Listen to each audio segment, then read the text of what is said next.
ইয়া রাসূলুল্লাহ সাল্লাল্লাহু আলাইহি ইসলাম, কি করেননি আপনি আমাদের জন্য? নবী হওয়ার আগে 40টা বছর একটা টোকাও পড়েনি আপনার শরীরে, আর উম্মতের কাছে কালেমা পৌঁছে দেওয়ার জন্য আপনার গা বেয়ে রক্ত বের হয়েছে আমাদের জন্য।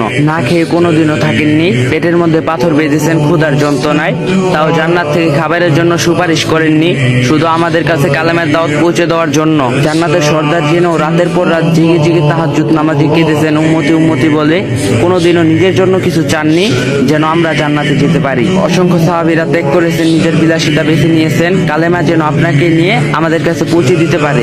কালেমা। ইয়া রাসূলুল্লাহ সাল্লাল্লাহু আলাইহি সাল্লাম, মেরাজের রাতে যখন জান্নাত দেখেছিলেন, চাইলে আপনি সেই জান্নাতে থেকে যেতে পারতেন, কিন্তু আপনি উম্মতদের জন্য ফিরে এসেছেন। জাহান্নাম দেখার পর বারবার উম্মতদের কথা ভেবে চোখ দিয়ে পানি ফেলছিলেন। ইয়া রাসূল, যেদিন আজরাইল আলাইহিস সালাম এসেছিলেন জান কবজ করতে, আপনার কাছে অনুমতি চেয়েছিলেন, আপনি বলেছিলেন, ভাই আজরাইল, আমি চলে যাওয়ার পর আমার উম্মতদের কি হবে?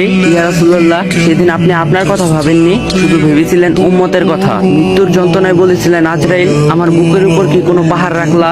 এত কষ্ট কেন হচ্ছে? আজরাইল আলাইহিস সালাম কষ্টে মুখটা অন্যদিকে ঘুরিয়ে বলেছিলেন, ইয়া রাসূলুল্লাহ, শুধু হাতটা রেখেছি। জবাবে আপনি বলেছিলেন, শুধু হাত রাখাতে এত যন্ত্রণা?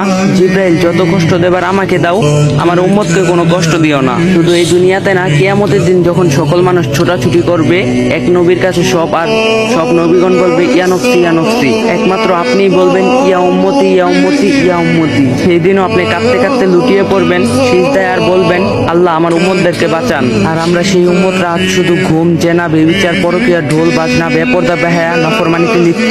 ইয়া রাসূলুল্লাহ, আজ আপনার জন্য না অমুসলিম, মুশরিক, কাফেরদের জন্য চোখ দিয়ে পানি ফেলি, আবার তাদের কালচারও অনেক অনুসরণ করি। ইয়া রাসূলুল্লাহ, শুক্রবার একটু সময় হয় আপনার জন্য দরুদ পড়ার, আজ এই উম্মত আপনার উম্মত হওয়ার যোগ্য হলো না। প্রিয় ভাই ও বোনেরা, নিজেকে কয়েকটি প্রশ্ন করুন, আমরা এমন একজন নবীর উম্মত হয়ে কি করতাছি? যে নবী মহান আল্লাহ তাআলার বন্ধু ছিলেন, সেই নবী মৃত্যুর সময় এতটা কষ্ট পেয়েছে, তাহলে আমাদের কি অবস্থা হবে? আমরা কি কিয়ামতের দিন নবীজি সাল্লাল্লাহু আলাইহি সাল্লামের সুপারিশ পাওয়ার যোগ্য হব? ভাবুন তো, মহান আল্লাহ পাক এবং নবীজি সাল্লাল্লাহু আলাইহি সাল্লাম যদি